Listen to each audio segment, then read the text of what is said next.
My name is Blake Kohler, and today we're talking about 5 myths and misconceptions that come when you're giving surveys. Right? You've probably heard a few of these.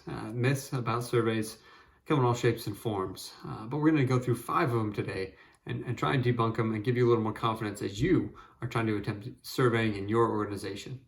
Right? So the first thing that you need to think of, and the first myth that needs to be busted, is the idea that surveys have to be a long and complicated process.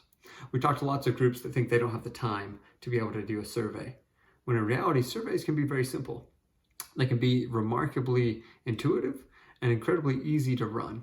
And more than anything, they can actually save you time, especially if you start using something like a technology-based platform like the Pulse for Good kiosk platform. Doing that not only saves you time, but saves your clients time as well. Right? The second myth is surveys compromise the privacy of those that are surveyed. And this can be on the fence. It depends on how you conduct your surveys. Surveys can compromise the privacy of the people that are being surveyed if they're done incorrectly.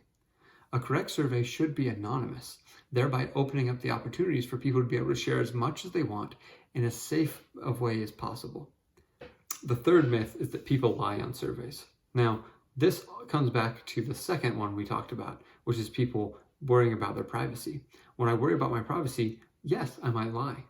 But actually, on most surveys, especially those where it's anonymous, people tend to give very honest pieces of feedback. This feedback can really help you to improve your organization and can be the catalyst for making changes to make the experience better for everybody involved. Right? The fourth one is that surveys have little or no long-term value, right? That opinions will change over time and that the current survey won't hold value long-term. And while this can somewhat be true, right? As you make changes, the survey data may get a little out of date. Surveys also have a wonderful benefit of being able to be benchmarked against each other. When you ask the same question over time, as you change things, you can see if the things you're doing are actually improving things or if they're making things harder for people. Right? The last one is that surveys are too expensive. And I get it. It can feel really expensive to run a survey and really time consuming, and time is money. But honestly, the amount of value you get out of a survey far surpasses the amount of energy, time, effort, and money you're going to put in it. Take a Pulse for Good system, for example. One kiosk that runs a survey may run you somewhere around $5,000 a year. The corrections and benefits you get from the survey and from this benchmark data over a period of time ends up being very, very inexpensive. And in fact, your actual cost of surveys will come in probably somewhere around $1 to $2 per result, which is very, very low when you consider the cost of surveys overall. These surveys give you the chance to change things and make improvements that will far exceed the amount of money that you are spending on the surveys themselves.